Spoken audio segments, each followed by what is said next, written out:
Hi guys, welcome back to Aadiyas mini world. അപ്പോൾ വീണ്ടും ഞാനൊരു ഡെയിലി വ്ളോഗായിട്ട് വന്നിരിക്കുകയാണ്. എൻ്റെ ചാനൽ തുടങ്ങിയിട്ട് ഞാൻ ഡെയിലി വ്ളോഗ് അധികം അങ്ങനെ ചെയ്തിട്ടില്ല. കൂടുതലും കണ്ടൻറ്റും അതുപോലെ തന്നെ ഗെറ്റ് റെഡി വിത്ത് മീ ഒക്കെ ചെയ്തിട്ടുണ്ട്.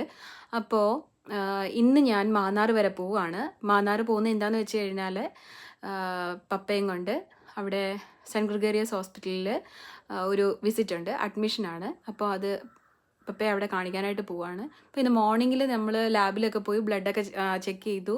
പിന്നെ അത് കഴിഞ്ഞിട്ട് വീട്ടിൽ കുറച്ച് ജോലിയൊക്കെ ഉണ്ടായിരുന്നു. അത് കഴിഞ്ഞ് ഇപ്പോൾ ഒരു 3:30 ഒക്കെ ആയിട്ടുണ്ട്.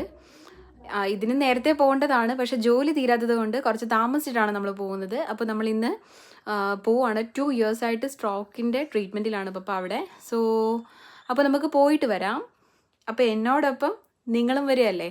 നമുക്ക് പോയി വഴിയുള്ള യാത്രകളും പിന്നെ പോകുന്ന വഴി കുറച്ചധികം നല്ല കാണാൻ ഭംഗിയുള്ള സ്ഥലമാണ്. വെള്ളം വന്നാലും മഴ വന്നാലും ഒക്കെ ആ ഭാഗം ഇങ്ങനെ വെള്ളം നിറഞ്ഞ് ഇങ്ങനെ ഒരു ദൃശ്യ ഭംഗിയിൽ നിൽക്കും. അപ്പോൾ നമുക്ക് പോയി വരാം. ഇപ്പോൾ നിങ്ങൾ ചിന്തിക്കുന്നുണ്ടാവും ഡെയിലി വ്ളോഗിൽ എന്തേ ഒരു ഹോസ്പിറ്റൽ വിസിറ്റ്. എൻ്റെ കോളേജ് കാലഘട്ടത്തിൽ ഞാൻ ഏറ്റവും അധികം യാത്ര ചെയ്തിട്ടുള്ള റൂട്ടാണിത്.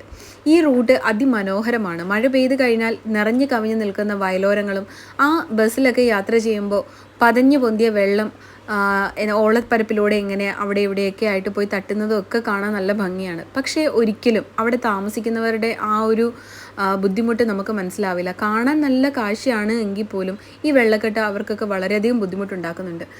അപ്പോൾ ഞങ്ങൾ ഡോക്ടറിനെ കണ്ടു, തിരികെ പോകാൻ പോവുകയാണ്. ഇന്ന് നല്ലൊരു കമൻറ്റാണ് ഡോക്ടറിൽ നിന്ന് കിട്ടിയത്. പപ്പ വളരെയധികം ബെറ്റർ ആയിട്ടിരിക്കുന്നു. കാർ പാർക്കിങ്ങിലെത്തി. കഴിവതും എനിക്കിവിടെ കാർ ഇടുന്നതാണ് ഇഷ്ടം, പക്ഷേ എപ്പോൾ വന്നാലും പുറത്തിടാനാണ് കഴിയുക, കാരണം അത്ര തിരക്കേറിയ ഹോസ്പിറ്റലാണ്. ഞങ്ങളപ്പോൾ പോവുകയാണ്. നമ്മൾ ഈ കടന്നു പോകുന്നത് പരുമല പള്ളിയുടെ വളരെയധികം ഫേമസ് ആയ പരുമല ചർച്ചിൻ്റെ ഫ്രണ്ടിലത്തെ കവാടമാണിത്. പിന്നെ ഇത് പരുമല കടവിൻ്റെ പാലമാണ്. ഇതിനും പള്ളിക്കും ഇടയിലാണ് ഞങ്ങളുടെ കോളേജ്. കുറച്ച് വീഡിയോസ് എടുക്കാൻ പറ്റിയിട്ടില്ല ഡ്രൈവ് ചെയ്യുന്നത് കൊണ്ട് തന്നെ. പിന്നെ ഇതാ നമ്മൾ ആദ്യം കണ്ട അതേ വയലുകളാണ് വെള്ളം നിറഞ്ഞു കവിഞ്ഞ് നിൽക്കുന്നത്. കണ്ടോ നിങ്ങൾ? ഫൈനലി ഞങ്ങൾ വീടെത്താറായിരിക്കുന്നു. റോഡ് വളരെ മോശമാണ്. അപ്പോൾ ഇനി അടുത്ത വ്ളോഗിൽ കാണാം. Subscribe, like and follow my channel. See you soon.